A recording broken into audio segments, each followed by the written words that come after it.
Our channel name is HOA Wisdom Stories. Subscribe our channel.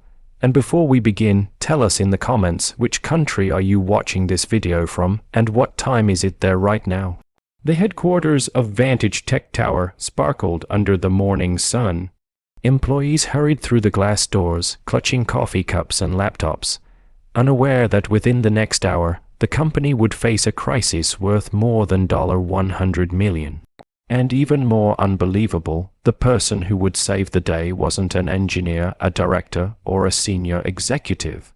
It was the janitor. Daniel Hart had worked at Vantage Tech for 8 years. A quiet single dad, he arrived every morning before sunrise so he could finish his shift in time to pick up his 10-year-old daughter, Lily, from school.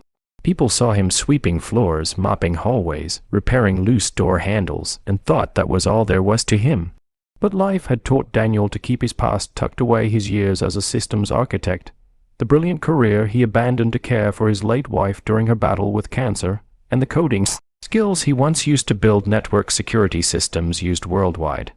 Today, all anyone saw was a janitor with kind eyes and worn shoes. The crisis began at 9:17 a.m. Alarms blared across the top 5 floors of the building. Security teams sprinted through the halls, while executives' phones lit up like fireworks. Screens in the main operations room turned red as a message flashed.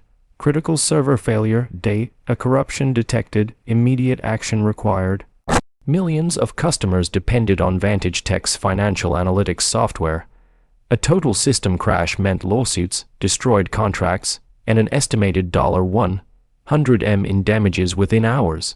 The CEO, Victoria Lane, arrived in the operations room, her face pale. "What's happening?" she demanded. Her top engineer swallowed hard. We don't know. The server cluster is spiraling. We can't even access the fail-safes." Someone muttered, "This shouldn't be possible." Technicians typed furiously, but nothing worked. The system was collapsing faster than anyone could react. Heat rose in the room like pressure inside a sealed pot. People whispered the word no one wanted to say. Bankruptcy. Daniel was on the 14th floor, pushing his cleaning cart, when he noticed something strange, lights flickering in a pattern he recognized all too well from his old life. He paused, tilted his head, and whispered, "That's not a power glitch. That's a cascade failure." He could ignore it. He could keep pushing the cart. He could stick to his role, but he heard his daughter's voice in his head. "Daddy, you always say people should help when they can." He sighed. "All right, Lily, let's help." Daniel walked straight to the restricted operations room. A security guard stepped in front of him. "Sir, this area is for authorized personnel only." Before Daniel could reply, chaos exploded behind the guard, voices shouting, screens flashing red, warnings screaming across the room. Victoria's voice cut through the noise. "Everyone step back. The servers are overheating." Daniel raised his hand calmly. "I can help." Dozens of heads turned. The guard blinked. "You're the janitor." "Yes," Daniel said, "but I also designed this server architecture in 2011 before you bought it." Silence spread across the room like a wave. Engineers froze. Managers stared. Victoria narrowed her eyes.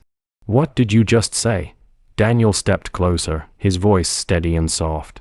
"Your system is stuck in a recursive loop trigger. It happens when the fail-safe collides with an unauthorized script. But there's a way to force a hard reset without data loss." The lead engineer looked stunned. "That's impossible. Only the original architect would know." Daniel lifted his badge slightly. "Daniel Hart, formerly Daniel Hartman." The name registered immediately. It was in every old patent, every blueprint of the system. Victoria whispered, "The Daniel Hartman."